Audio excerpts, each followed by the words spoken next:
Hello, everybody. This is Jeff Veale, the business guru, coming to you once again from downtown Manila in the Philippines with our special show, Stars on Spotlight. And if you want to be a star on Spotlight, guys, reach out. Guys, think about it. A TV commercial would cost you $30,000. 10 radio spots are going to cost you between $3,000 and $5,000. We'll put you on Stars on Spotlight, where it's all about you, with a series of questions where we discover what gets you out of bed, we discover what your why is, how you can help people, all of that. We put you across all the social media channels, Facebook, LinkedIn, Instagram, and of course, YouTube. And you do the same at your end. And we expose you to thousands of people all over the world, totally free. So if you want to come on the show, like and subscribe to this channel, guys, and reach out to us. And you'll find all my socials below this YouTube video. But today's guest is a very interesting guest. And I'm tongue-tied a bit, because this guy can really teach you something you need, guys, a special skill that we all need, and we do it from the day we're born, and that is sales. This guy is a true sales master. So if you want to master the art of sales, talk to this man, and he'll help you blow up your business. We're talking about here Mr. Brian McNeil, and Brian comes from the United States. He's a sales speaker, a trainer, and of course, an author. His company name, the Sales Confidence Coach. He's been in sales most of his life, and Brian is known as the Sales Confidence Coach, is a renowned sales speaker, trainer, and author who has revolutionized the sales industry with his high energy workshops and his actionable strategies.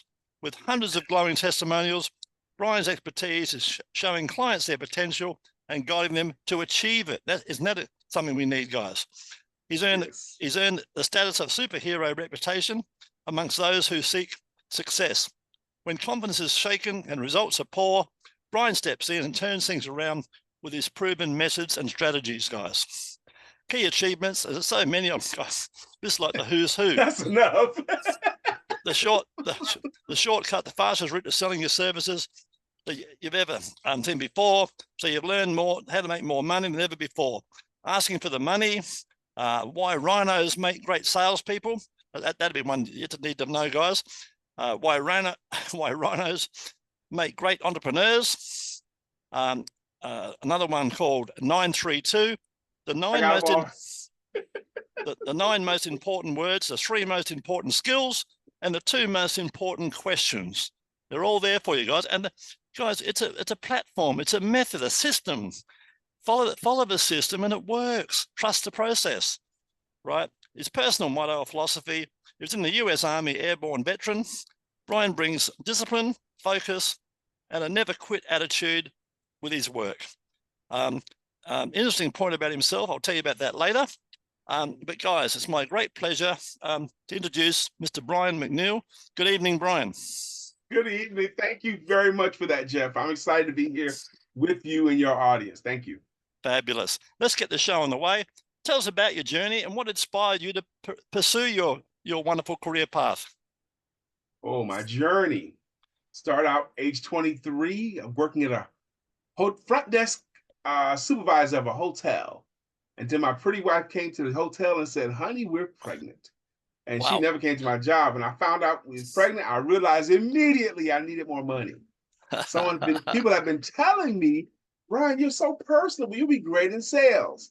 And Jeff, I didn't know what sales was.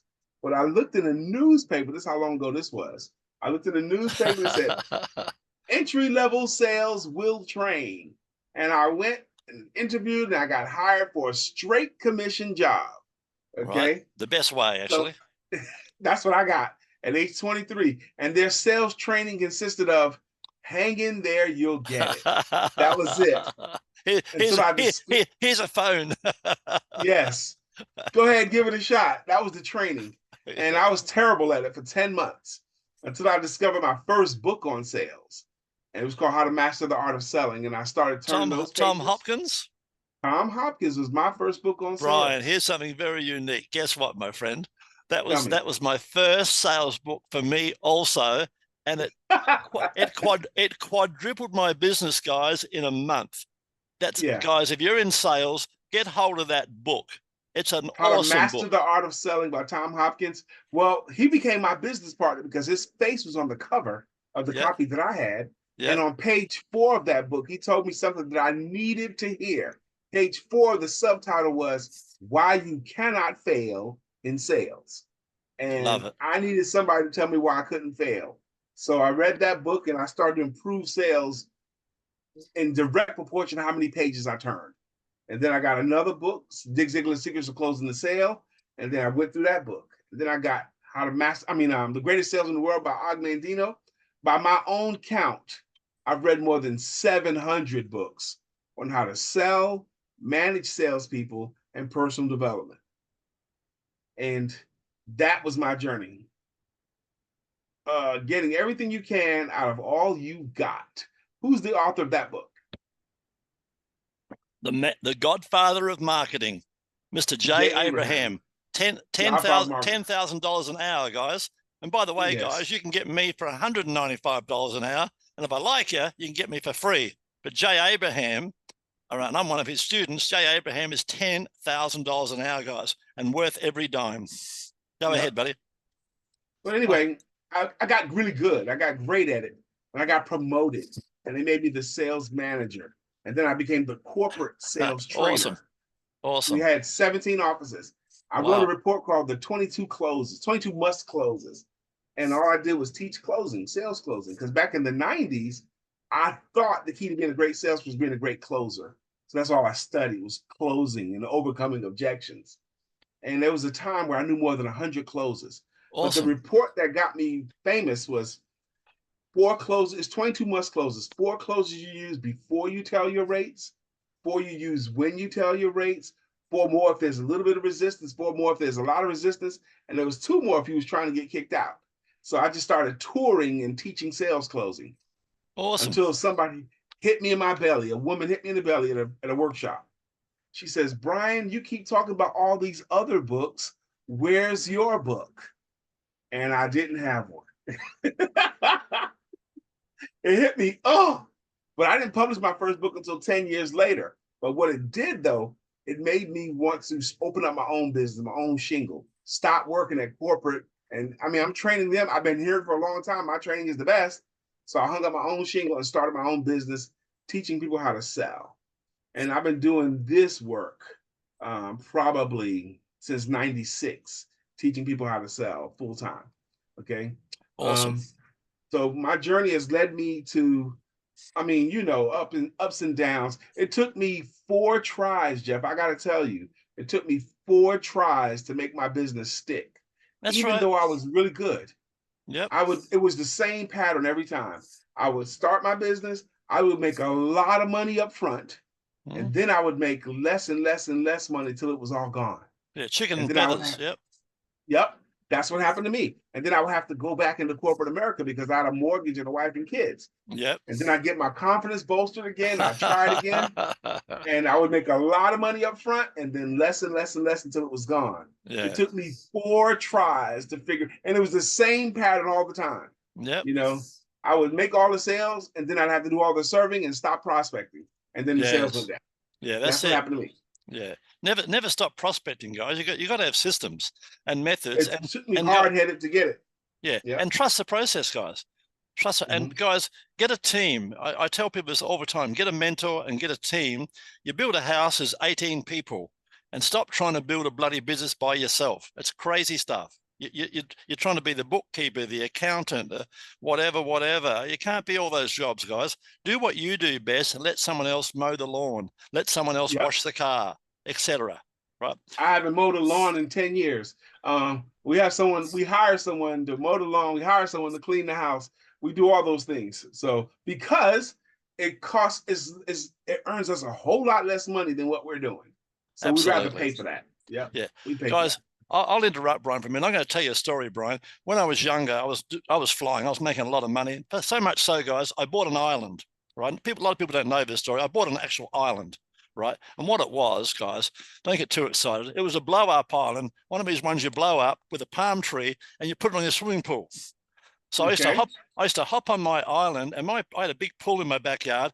And luckily for me, there's a tree that threw a lot of shade over the pool. So I'd get a book like Tom Hopkins. I'd go on my island in my dressing gown and sit there and read these books. right, with a cordless phone. There was no mobile phones, guys, but I had a cordless phone in those days. You could ring your office. Right, anyway, one day I'm on my island, my wife comes out and starts scolding me because I had not been to work for 2 years and I was making $5,000 a week, guys, when the average wage in Australia was $200 a week. I was making $5,000, and here's my wife scolding me. So I paddled my island across to the edge, and I pulled my dressing gown tight. I had a white dressing gown on. I said, "What's wrong, darling?" And she said, "You never go to work, rah, rah, rah, rah." And she gives it to me. And I said, "Okay, come with me, darling." So we went out the front of the house. I said, "Look up and down the street, darling. Have we got the best house in the street?" And she has a look. Yes. I said, have you got a new Mazda? Yes. Have I got a new Scorpion? Yes. Have we got a gardener, a pool cleaner, a laundry lady, a housekeeper, blah, blah, blah? Yes. I said, how much money we got upstairs? We're cash people. How much money we got upstairs, darling? And she knew. She was the bookkeeper for us. So, about 660,000. I said, "Well, tell you what, darling. When you find someone in this street with a better house, 2 new cars, 600,000 cash, I'll go to work. Until then, I'm going back to the island. So fucking leave me alone. Goodbye." That's right. End of story. Right? So that was over. But the funny thing is, guys, about a few weeks later, I actually went back to work.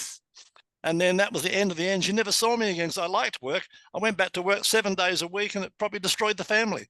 And that's all on her. That's another story. Okay, what's been the most challenging aspect of your work, Brian? How have you overcome it? Most challenging aspect of my work. Wow. Really, the most challenging aspect of my work is assembling the right people, hiring the right people, and keeping the right people. You were just talking about get yourself a team. I would tell people solopreneurship is still a team sport. If you're trying to do it by yourself, you're doing it wrong. So my challenge has always been, well, my biggest challenge has been hiring the right people and keeping them. I think part of the problem has been I didn't know how to hire the right people, but I know I needed them. So, but I've gotten much, much better at it over the years. But that's probably the greatest challenge. The new ABCs of selling, but the B is the buoyancy, keeping your head when things are not going great. Okay. Yes. Because even as good as I am, as good as you are, the entrepreneurial life is fraught with ups and downs. Now we can mitigate that. Yeah, we can mitigate that by having money and savings. But I'm laughing. We never can live as long as we think on reserves. Yeah, so I laugh. You know why, guys? I've like Brian. I'm 75, guys. I've been in sales and marketing for since I was 30. So what are we talking there? 45 years. Okay. So what happened? I realized this just only recently, the last 12 months. I thought, oh, I know it all. I've made it. I know it all. Right, rah, rah, rah. Pandemic came along and wiped me out, guys. I lost $20 million. Then I realized, hey, guys, shit. It's like a 10,000 piece jigsaw puzzle. I'd just done the puzzle and I was so proud of myself.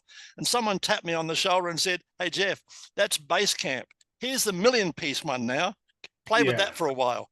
And that's what life's about, guys. It's a lifelong learning experience. And if you're smart, you'll learn every day and you'll apply that knowledge. As Brian said, you've got to trust that process, guys. You've got to believe in yourself. Don't lose that passion. You know, keep grinding. Just keep going, guys. All right. This chicken and feathers, it's not roses every day, guys. Tell me an important moment in your career that you think changed the direction that you were heading. I guess when the wife turned up saying she was pregnant, probably the main one. That was one, but here's the other one that was the most significant. It was the fourth time that I had gone into business and was about to fail for the fourth time. Yep. I was behind in my Cadillac payment. Yep. I was behind in my rent. Yep. I was in danger of losing stuff. Everything. Yep. And people were looking for me to go back into corporate, but I finally put my foot down and I stood in I was a single man at the time too. I just lived alone with me and my cat Archie. And I spoke to my Heavenly Father. I said, "God, I don't care if they take everything. They can take my home, they can take my car, they can take everything except for the clothes I'm wearing at the time. I'm not going to quit this time." And when I said that and meant that, I promise you, this is going to sound corny, Jeff. Yeah. But I got a phone conversation maybe 2 or 3 days later. And says, "Brian, we have an event this Friday. It pays $2,500. We don't have our speaker. He can't show up. I know it's short notice, Brian, but can you make it?" And Jeff, I said, yes, I can make it. And I really needed the money at the time. I didn't Awesome. tell them that, No, but of I course. really needed the money, and it rescued me and Yeah. it bolstered my spirits. Yeah, So I correct. was able to pull myself up, and I haven't been that low since 2012 or 13. Yeah. Mm-hmm. And guys, another one, guys, Brian will tell you this. You teach, you learn. You learn, you earn. So guys, when you teach, you actually do learn, right? You learn I what always learn more than the students. Always. Yeah, absolutely. Well, you learn what not to do sometimes. Tell me, in your opinion, what are the key qualities or skills that you believe have contributed to your success, apart from your determination? Love of learning. Yeah. Okay. The willingness to practice, the willingness to try, those kinds of things. And then, your confidence gets bolstered when you stop judging moments. Yes. Okay.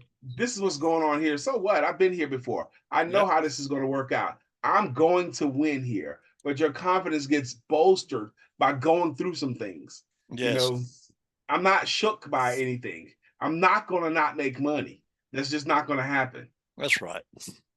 Yeah. How do you stay motivated, Brian, and continue to innovate in your field? You're a natural, obviously, but tell us your secret. I still delight in learning. I still learn stuff, and I still like it. I like to think I'm the best at it. But one of the reasons why I'm the best at it is I'm willing to outwork folks. I'm willing to study it more than them. Yeah, you're willing to I'm willing to read more than them. Okay. They're not going to outwork me. So I feel in any given, like, for example, I speak, I'm a speaker, and I think I'm a great speaker. But a lot of people are great speakers. And when I speak on platforms where there's other great speakers, I want to be the best one. And I want it to be known because I prepared, and I'm going to bring it. They think they're ready, and they think they know what they get when they book me. But I'm going to give them way more than what they get when they book me. Awesome. Yeah. Give more, guys. Give value, guys. As Brian will tell you, I do. Lead with value. You won't go wrong leading with value, guys. What you do, guys, basically, you can give away the spices, then sell them the recipe, because the spices without the recipe aren't much use, right? And that's the other thing we have to learn to sell today. Today, our job is to lower the client's risk. And it's harder for them to pay big money until they've had good taste tests of you. So I deliver more. Yeah, value. Right. Tell me, can you discuss a recent project or an achievement that you're particularly proud of, Brian? It's going to be corny. It's going to be corny again. But I'm super excited that my latest book became an Amazon bestseller in 2 days. Awesome. Awesome. Yeah, it only took 2 days. And a couple of hundred of the books have been sold in the first 3 weeks. So that's exciting to me. It's a real thin book, but it's a lot of content in it. What's the title of that book, Brian? Mastering Sales Language. Awesome. Eliminate these 21 harmful phrases and embrace words that sell. Yeah. And where can people buy that book, Brian? Right now, best place is Amazon. Amazon.com. Mastering Sales Language. Okay. Awesome. We'll put that under our YouTube for you. Thank you. Tell me, what advice would you give someone aspiring to follow in your footsteps, like a younger version of you? What advice would you give them? Learn how to sell first. Yeah. You got to learn how to bring money in. Yeah. Read good books. You won't learn from some of these people who are losers themselves, guys.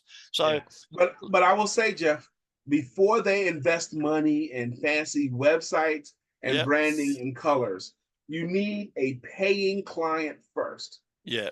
Get a paying client. Because you need proof of concept. Before you think about leaving that job, you need a good paying client.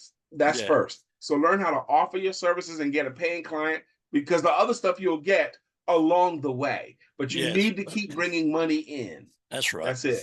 Yeah. You won't go wrong with bringing in money, guys. And another thing Brian will tell you, get a mentor. Reach out to people like myself or Brian or others. You'll find a lot of successful people, guys, are happy to give you, providing you take notice of it. People say free advice. I have great mentors. Mentors are the shortcuts. Absolutely. Mentors and coaches that you pay. Yes. You need them both. Okay. Yeah. Mentors and coaches that you pay.